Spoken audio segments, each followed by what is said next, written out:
અને જનતાને પણ જાણવા મળે, જનતાનો હક છે કે ભાઈ તમે જેને ચૂંટણીમાં મત આપ્યા છે એ માણસ શું કરી રહ્યો છે, જાણવાની બધાને હક છે. તમે ચૂંટેલા ધારાસભ્યને, સાંસદ સભ્યોને, જિલ્લા સભ્યોને, તાલુકા સભ્યને અવારનવાર ફોન કરીને પૂછતા રહેશો તો તમારા વિસ્તારમાં સારું થશે. ક્યારેય નહીં પૂછો તો બધા જ ચોર ભેગા મળી બહુમતીથી સિક્કો મારી કામ મંજૂર કરી અને ઘરે જતા રહેશે. તમે જેને મત આપો એ રૂપિયાવાળો થઈ જશે અને તમે ભિખારી થઈ જશો. જય જય ગરવી ગુજરાત.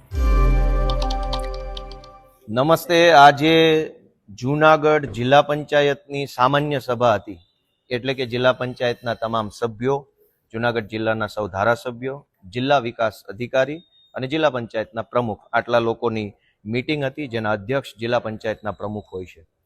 આજે ધારાસભ્ય ચૂંટાયા પછી પહેલી વખત હું આ જિલ્લા પંચાયતની સામાન્ય સભાના સભ્ય તરીકે મેં આજે આ બેઠકમાં હાજરી આપી છે.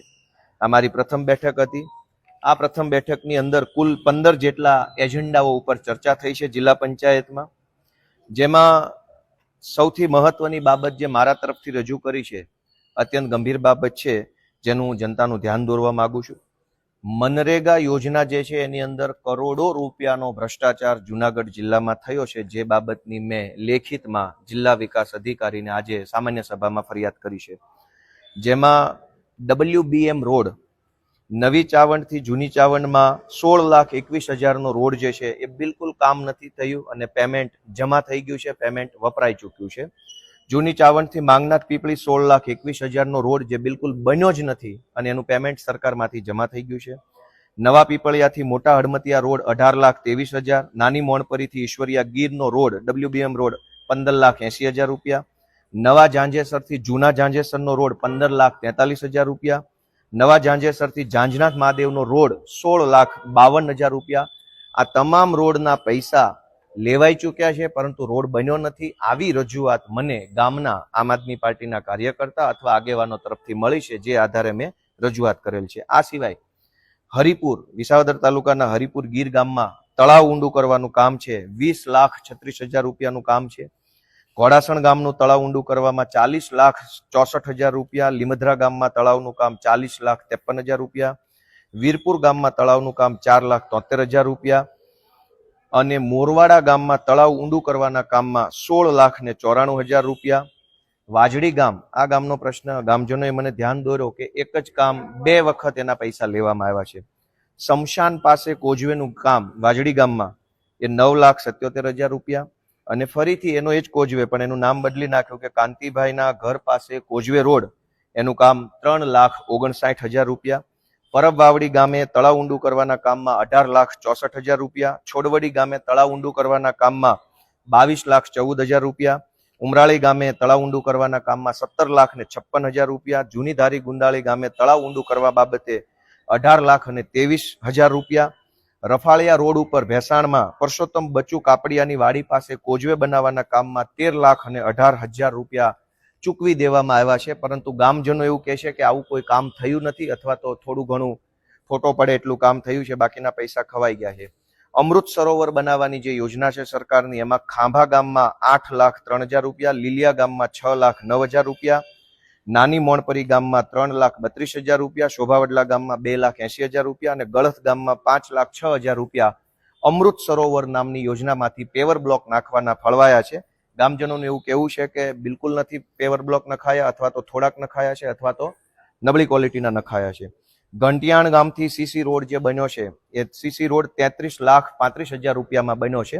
ગામજનોનું એવું કહેવું છે કે આ રોડ હજુ તો અડધો બન્યો છે, ત્યાં તૂટી પણ ગયો છે. 33 લાખ રૂપિયામાં બનેલો રોડ જે છે એ તૂટી ગયો છે. પીરવડ ગામે રમતગમતનું ગ્રાઉન્ડ બનાવવા સરકારમાંથી 5,56,000 રૂપિયા સેન્કશન થયા છે, પરંતુ ગામજનોનું એવું કહેવું છે કે માટી નાખી અને આ કામમાં ભ્રષ્ટાચાર કરવામાં આવ્યો છે. આ તો ખાલી જે ગામમાંથી મને માહિતી મળી ગામજનો તરફથી કે અમારા ગામમાં કામ નથી થયું, બહુ સિલેક્ટેડ 12-15 કામોની જ યાદી છે. માત્ર 12-15 કામોમાં તે આ આંકડો કરોડો ઉપર જાય છે. જો આખા જૂનાગઢ જિલ્લાના મનરેગા યોજનાના કામોની જો યાદી મળે તો ભ્રષ્ટાચાર કઈ હદે થાય છે એ જાણવા મળે. આ બાબતે મેં જિલ્લા વિકાસ અધિકારી અને જિલ્લા પ્રમુખશ્રીને આજની આ બેઠકમાં મેં રજૂઆત કરી છે. આ સિવાય એક મહત્વની બાબત છે કે સ્ટેમ્પ ડ્યુટીની ગ્રાન્ટમાં ફેરફાર કરવા બાબત, એટલે કે કોઈ એક જિલ્લાની અંદર જેટલા પણ સ્ટેમ્પ લેવામાં આવે છે જમીનોની ખરીદ વેચાણ વારસાઈની અંદર લોકો સ્ટેમ્પ ડ્યુટી ભરતા હોય છે. એ જે સ્ટેમ્પ ડ્યુટી સરકારમાં જાય છે તે સ્ટેમ્પ ડ્યુટીના કેટલાક ટકા રૂપિયા જે છે એ જિલ્લા પંચાયતને ખર્ચ માટે આપવામાં આવે છે. આ ખર્ચના સ્ટેમ્પ ડ્યુટીના ગ્રાન્ટના કામોમાંથી અનેક પ્રકારની સરકારી યોજનાઓમાંથી રોડ રસ્તા ગટર પાણી બનતું હોય છે.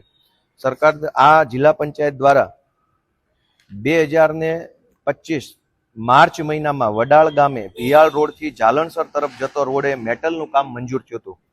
માર્ચ 2025માં કામ મંજૂર થયું. આજ દિવસ સુધી કામ કરવામાં ન આવ્યું અને આજની આ સાધારણ સભામાં વડાલ ગામે ભિયાળ રોડથી જાલણસર તરફ જતા રોડનું કામ બદલી નાખ્યું અને કેન્સલ કરી અને માળિયાહાટીના તાલુકાના ભંડુરી ગામે 3 બોર બનાવવાનું કામ મંજૂર કરી નાખ્યું. 4 લાખ રૂપિયામાં 3 બોર બનાવવાનું કામ મંજૂર કર્યું, જે બાબતે મેં વાંધો લીધો છે. આ સિવાય અનેક એવા કામો છે જે કામોમાં માંગરોળ તાલુકાના રહીજ ગામે આંગણવાડી કેન્દ્ર નંબર 2 અપગ્રેડ કરવાની ગ્રાન્ટ હતી અને માંગરોળ તાલુકાના કરમદી ચિંગરિયા ગામે આંગણવાડીમાં અપગ્રેડ કરવાની હતી. આ બંને કામ કેન્સલ કર્યા છે. હવે આ કામો ફેબ્રુઆરી 2025માં મંજૂર થયા હતા. ફેબ્રુઆરી 2025માં મંજૂર થયેલું કામ ચાલુ ન થયું અને અંતે એને કેન્સલ કરી દેવામાં આવ્યું ને એની સામે પેવર બ્લોકનું કામ માંગરોળ તાલુકાના માનખેત્રા ગામથી કલતપુર ટીંબા તરફ જતા રસ્તે સાંગાભાઈ ગલ્લાભાઈના ઘરેથી પૂંજા મેરખીના ઘર તરફ પેવર બ્લોકનું કામ મંજૂર કરી દીધું છે. જે આ બધી વહીવટી બાબતો છે પણ આ ખરેખર ખૂબ ખોટું થઈ રહ્યું છે. આવી રીતે ન હોવું જોઈએ એ બાબતે મેં રજૂઆત કરી છે. એક ઇન્ટરેસ્ટિંગ પોઈન્ટ એ છે કે બલિયાવડ ગામે ગોપાલ ગામ વિસ્તારમાં સીસીટીવી કેમેરાનું કામ ફેબ્રુઆરી 2025માં મંજૂર થયું હતું. આ કામને આજે કેન્સલ કરી અને એની જગ્યાએ માળિયાહાટીના તાલુકાના લાઠોદરા ગામે વોકળા ઉપર પૂર સંરક્ષણ દિવાલનું કામ મંજૂર કરવામાં આવ્યું. ભાજપની બહુમતી છે તો એ ધારે કરી શકે છે. ઈવનગર ગામે ગ્રામ પંચાયત વિસ્તારમાં સીસીટીવી કેમેરાનું કામ મંજૂર થયું હતું, એને આજે કેન્સલ કરી અને માળિયાહાટીના તાલુકાના પાણીદ્રા ગામે પૂર સંરક્ષણ દિવાલનું કામ મંજૂર કરવામાં આવ્યું છે. આ સિવાય એક મહત્વના મુદ્દા ઉપર મેં મારો સામાન્ય સભામાં વિરોધ ઉઠાવ્યો છે. એ બાબતનો વિરોધ છે કે આ બહુ જનતાએ જાણવા જેવો વિષય છે.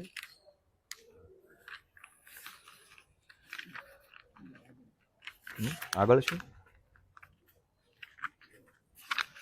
સામાન્ય સભાની અંદર સામાન્ય રીતે ચૂંટાયેલા નેતાઓ શું કરતા હોય છે એ આમ જનતાને ક્યારેય કોઈ કહેતા નથી, કેમ કે બધાની ભાગ બટાઈ સરખા અંશે ગોઠવાઈ ગઈ હોય છે.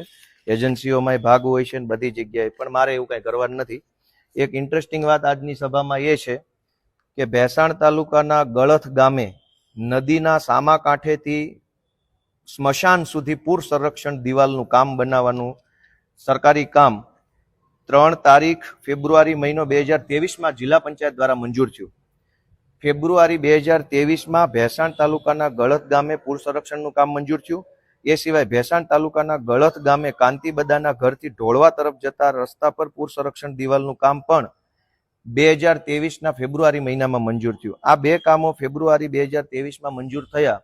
એ બંને કામો આજ દિવસ સુધી ચાલુ જ ન થયા. કોઈ સરકારી પ્રોસેસ ન થઈ, કામ મંજૂર થઈ ગયા પણ આજ દિવસ સુધી કંઈ કામ ન થયા.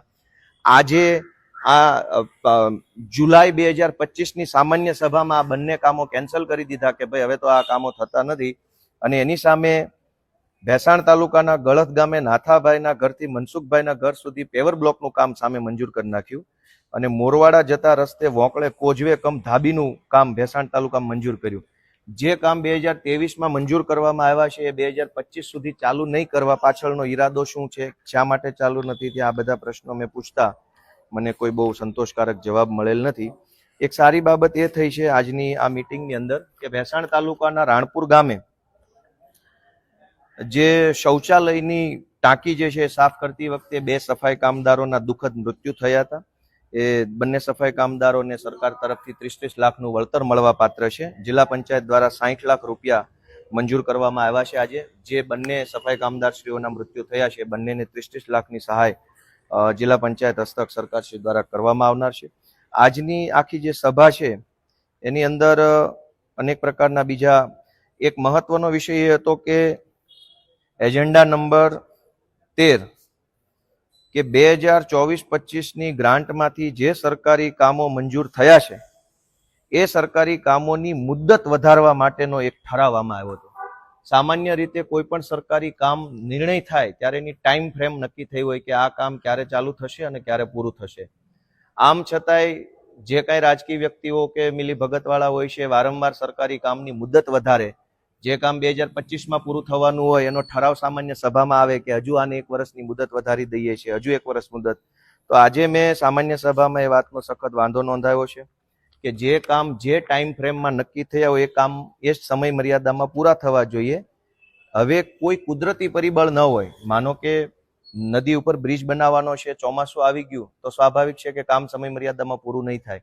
કોઈ યુદ્ધ આવી ગયું, કોઈ આંદોલન થઈ ગયું, કોઈ ધરણા રેલી થઈ ગઈ અથવા કોઈ રોગચાળો ફાટી નીકળ્યો તો સરકારી કામોની સમય મર્યાદા વધારી આપવી જોઈએ. પરંતુ આવું કંઈ કુદરતી પરિબળ ન હોય તેમ છતાંય વારંવાર મુદત વધારો લઈ એજન્સીઓ દ્વારા અને કેટલાક રાજકીય માણસો દ્વારા ભ્રષ્ટાચાર કરવાનો આ રસ્તો ગોતી કાઢ્યો છે. આજે મેં ડીડીઓ શ્રીને અને પ્રમુખશ્રીનું ધ્યાન દોર્યું છે કે કોઈ પણ સરકારી કામની મુદત વધારતા પહેલા મુદત વધારવાની જરૂર શા માટે પડી છે, કુદરતી કારણો છે કે વહીવટી કારણો છે, સરકારી તંત્રની ભૂલ છે કે એજન્સીની ભૂલ છે, એ પાકા પાયે ચેક થવું જોઈએ અને જો વ્યાજબી માત હોય તો અને તો જ મુદત વધારો મળવો જોઈએ. આ પ્રકારે આજની જુનાગઢ જિલ્લાની સામાન્ય સભામાં મેં હાજરી આપી હતી. મારી પ્રથમ સભા છે. આ મિટિંગની અંદર અમારા રાજુભાઈ બોરખતરિયા સાહેબ, અમારા પ્રવીણભાઈ રામ સાહેબ, અમારા પ્રવીણભાઈ સાહેબ મકવાણા, આ બધા વડીલોએ હાજરી આપી, મને માર્ગદર્શન પૂરું પાડ્યું છે અને જનતાને પણ જાણવા મળે, જનતાનો હક છે કે ભાઈ તમે જેને ચૂંટણીમાં મત આપ્યા છે એ માણસ શું કરી રહ્યો છે જાણવાની બધાને હક છે. તમે ચૂંટેલા ધારાસભ્યને, સાંસદ સભ્યોને, જિલ્લા સભ્યોને, તાલુકા સભ્યને અવારનવાર ફોન કરીને પૂછતા રહેશો તો તમારા વિસ્તારમાં સારું થશે. ક્યારેય નહીં પૂછો તો બધા જ ચોર ભેગા મળી બહુમતીથી સિક્કો મારી કામ મંજૂર કરી અને ઘરે જતા રહેશે. તમે જેને મત આપો એ રૂપિયાવાળો થઈ જશે અને તમે ભિખારી થઈ જશો. જય જય ગરવી ગુજરાત.